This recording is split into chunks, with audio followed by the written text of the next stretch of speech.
शेतकरी उत्पादक कंपन्या, सहकारी संस्था आणि कृषी उद्योजकांसाठी केंद्र सरकारची ॲग्रिकल्चरल इन्फ्रास्ट्रक्चर फंड AIF योजना मोठी संधी ठरत आहे.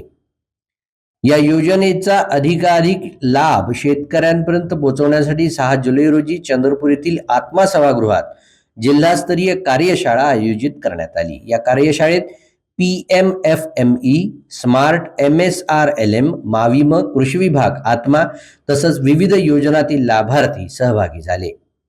प्रभारी प्रकल्प संचालक आत्मा अरुण कुसळकर यांनी योजनेचं महत्त्व स्पष्ट करत पात्र लाभार्थ्यांना कृषी पायाभूत सुविधा उभारण्यासाठी घेतलेल्या कर्जावर 3% व्याज सवलत आणि क्रेडिट गॅरंटीचा लाभ मिळणार असल्याची माहिती दिली.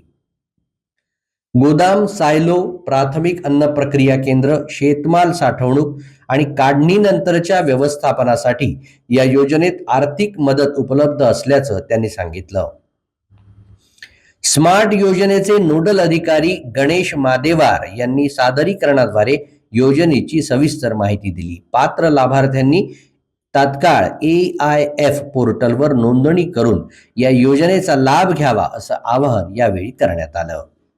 मी प्रकल्प संचालक आत्मा अरुण कुसळकर, चंद्रपूर आहे आणि आज आपण ॲग्रिकल्चर इन्फ्रास्ट्रक्चर फंड म्हणजे कृषी पायाभूत सुविधा निधी या बाबतीमध्ये जिल्हास्तरीय कार्यशाळा आपण आज आयोजित केली होती.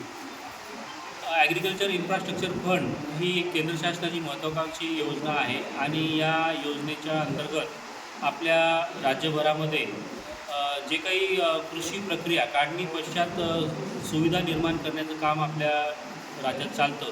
आपल्या जिल्ह्यामध्ये सुद्धा ते काम चालू आहे आणि हे वेगवेगळ्या योजनेच्या माध्यमातून आपल्या जिल्ह्यामध्ये चालू आहे. जसं की PMFME ही एक योजना आहे. स्मार्टमध्ये आपण अन्न प्रक्रियेचे कार्यक्रम राबवतो.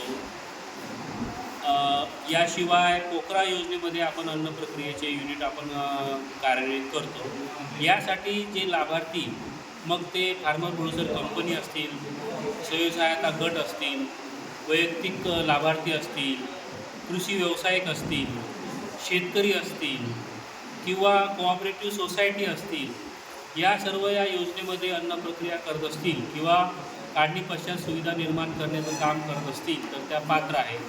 यामध्ये गोदाम उभारणी, पॅकहाऊस उभारणी, प्राथमिक अन्न प्रक्रिया करणे, ज्याच्यामध्ये दाल मिल आलं, ऑइल मिल आलं किंवा पिठाच्या गिरणी आल्या, म्हणजे पिसाई आली, दळण आलं, असे जे त्यांना कर्जाच्या व्याजदरामध्ये सवलत मिळते.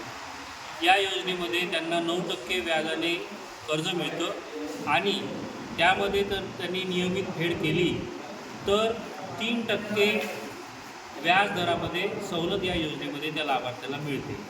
याशिवाय पत हमी योजनासुद्धा या योजनेमार्फत आपण राबवतो.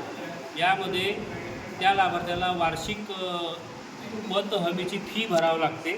1% किंवा 2% ती फी असते. त्यामुळे त्याच्या पूर्ण कर्जाची हमी सरकारनं घेतलेली असते. दुर्दैवाने जर समजा ते कर्ज फेडणं त्याला शक्य नाही झालं तर त्याची हमी सरकार घेते. अशा प्रकारे ही ॲग्रिकल्चर इन्फ्रास्ट्रक्चर फंड ही योजना आपण आपल्या जिल्ह्यामध्ये राबवतो आहे आणि यावर्षी 30 सप्टेंबरपर्यंत सर्व लाभार्थ्यांनी यामध्ये सहभागी व्हावे असं आम्ही आवाहन करतो. कारण 30 सप्टेंबर ही शेवटची त्याला मुदत आहे. या मुदतीच्या आतच लाभार्थ्यांनी यामध्ये लाभ घेतला पाहिजे अशा सूचना प्राप्त झालेल्या आहेत. तर मी सर्व चंद्रपूर जिल्ह्यातल्या पात्र लाभार्थ्यांना मी आवाहन करतो की त्यांनी या योजनेमध्ये सहभागी होण्यासाठी agriinfra.bic.gov.in या वेबसाईटवर लॉग इन करून आपलं नोंदणी करून या योजनेमध्ये सहभागी होतो.